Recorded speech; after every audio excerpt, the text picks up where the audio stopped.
बड़ी खबर इस वक्त मिल रही है। रूसी सेना पर यूक्रेन का ड्रोन हमला हुआ। BMP-2 वाहन पर सवार थे सैनिक। ड्रोन हमले में कई रूसी सैनिकों की जान जाने की खबर है।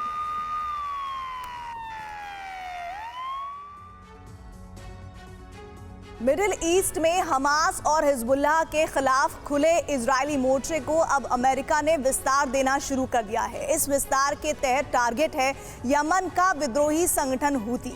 इस संगठन ने एक सेना के रूप में ईरानी प्रॉक्सी बनकर युद्ध लड़ने की क्षमता का विकास किया है, हथियारों का निर्माण किया है, लेकिन हमास और हिजबुल्लाह के बुरे हश्र के बाद भी हूती ने आक्रामक तेवर नहीं बदले, इजरायल को निशाना बनाया और इसीलिए अमेरिका और इजरायल ने हूती के खिलाफ संयुक्त मोर्चा खोल दिया है। लेकिन क्या ये जंग आसान होगी?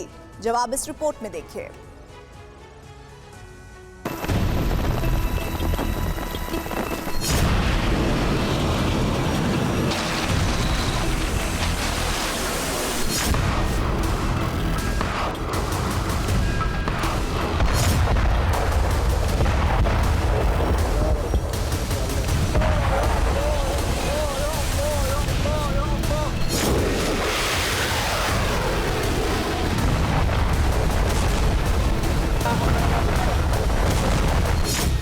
लाल समंदर में मोर्चा खुला, मिशन हूती से बदला।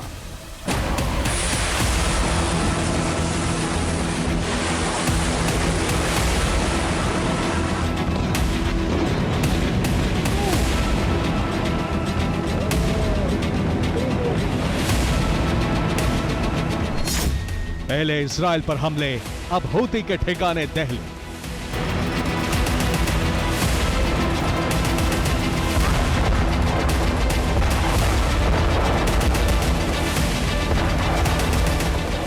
विध्वंसक हमलों से दहलने वाला यह क्षेत्र यमन का वो हिस्सा है जहां हूती संगठन का एकाधिकार है। ये वही क्षेत्र है जिसके समुद्री तट के क्षेत्र में दुनिया के लिए हूती ने मुश्किलें खड़ी की।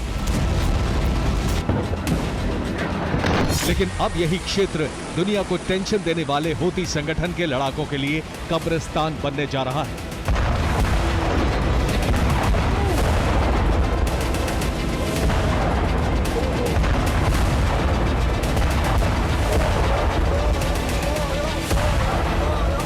और ये तीन तस्वीरें इस वाक्य की पुष्टि करती हैं, जिसमें लाल सागर में तैनात अमेरिका के Harry S Truman striker group ने हूती को टारगेट करके हमले किए हैं। और ये हमले इतने घातक हैं कि शायद ही उन ठिकानों पर मौजूद हूती के लड़ाके या जिम्मेदार लोग बचे होंगे। इस हमले में अमेरिका ने टॉमाहॉक लैंड अटैक मिसाइलों का इस्तेमाल किया है। इन हमलों में पहले तो हूती के प्रभुत्व वाले यमन का वो ठिकाना ध्वस्त हुआ जहां हूती के हथियार निर्माण होते हैं, जहां ईरान से पार्ट्स और रॉ मटेरियल पहुंचता था।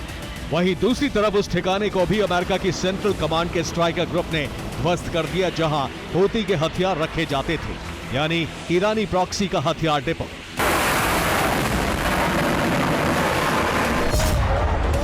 और ये कार्रवाई सिर्फ अमेरिका ने इसलिए नहीं की क्योंकि लाल सागर की रेखा में अमेरिका के लिए हूती संकट बनता जा रहा था, बल्कि इस कार्रवाई के पीछे कारण है इजरायल पर होने वाले हमले, जिसे ईरान के इशारे पर हूती के लड़ाके अंजाम दे रहे थे। इसलिए इस ऑपरेशन में अमेरिका के साथ इजरायल भी शामिल था।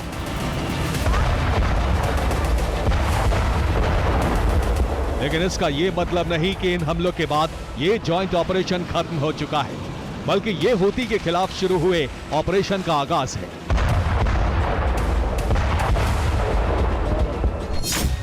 हमास हिजबुल्लाह के बाद यमन पर बारूदी आघात।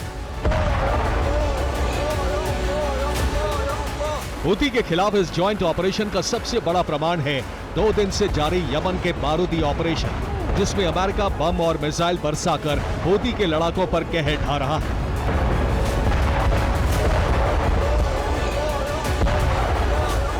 लेकिन हूती के खिलाफ शुरू हुआ ये ऑपरेशन सबसे मुश्किल भी है। क्या है इस बारूदी कार्रवाई का संकट, ये भी हम आपको दिखाएंगे।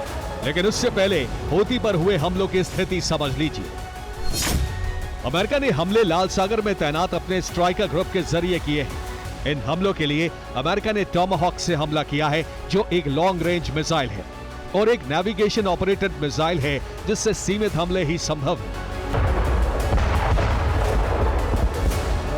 जिसका मतलब ये है कि अगर होती को नुकसान वाले ठिकानों की जानकारी ना हो तो ये मिसाइल सिर्फ इंफ्रास्ट्रक्चर को नुकसान पहुंचाती है, ना कि टारगेट। इसलिए लार्ज स्केल पर होती के ठिकानों पर हमले करना सबसे बड़ी मुश्किल है।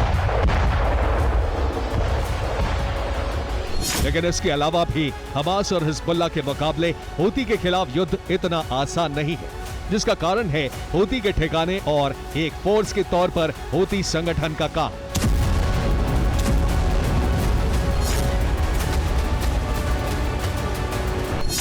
होती के लड़ाके जमीनी लड़ाई से ज्यादा समुद्री और हवाई हमले पर भरोसा करते हैं, यानी आमने सामने युद्ध लड़ने से ज्यादा उन्हें हाइब्रिड हमलों पर भरोसा है। जबकि होती संगठन ईरान की मदद से घातक हथियार भी बनाता है।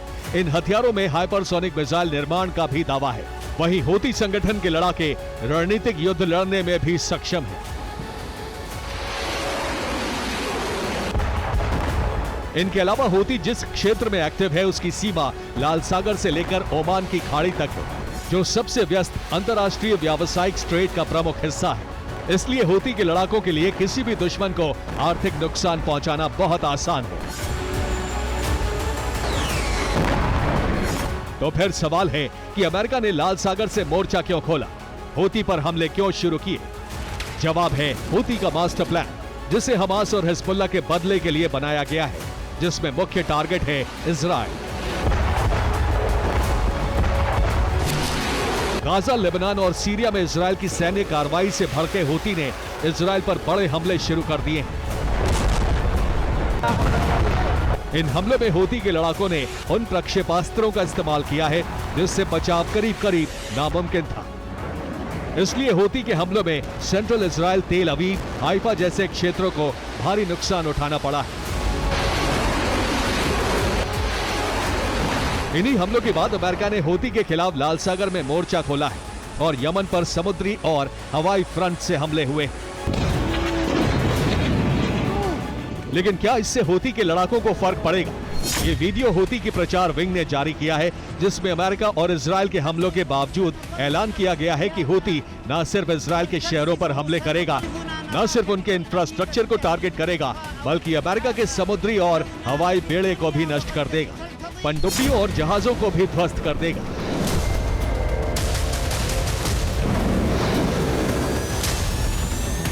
होती के इस अभियान को लेकर यह भी दावा किया गया है कि इस काम में यमन के नागरिकों का भी सहयोग मिल रहा है, जिसे प्रमाणित करने के लिए कुछ वीडियो भी जारी किए गए हैं, जिसमें गाजा के समर्थन और इजराइल अमेरिका के खिलाफ नारे लगाए जा रहे हैं। ही होती टारगेट है, लेकिन गाजा या लेबनान जैसा युद्ध इस क्षेत्र में नामुमकिन है।